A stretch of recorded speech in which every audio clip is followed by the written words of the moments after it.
આમંત્રણ છે અને મંદિરના ગ્રાઉન્ડમાં પાનમાં ગુટકા ખાવાની સખત મનાઈ છે. તો કોઈ પણ દર્શનાર્થીઓ પાનમાં ગુટકા ખાશો નહીં. આપણી સાથે નાના બાળકો હોય તો તેમને ખાસ આપણી આંગળી રાખશો અને તેમને વોશરૂમ બાથરૂમ માટે છેલ્લે હાઈટેન્શનના થાંભલા નીચે વ્યવસ્થા કરેલ છે ત્યાં લઈ જશો. ગ્રાઉન્ડમાં છૂટા છે ઉભા રખાઈને વોશરૂમ બાથરૂમ કરાવશો નહીં.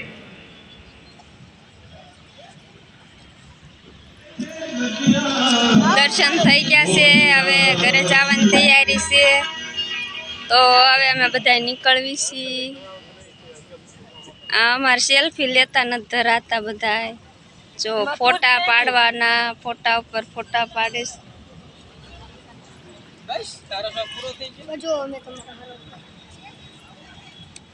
ધજા ક્યાં ગઈ?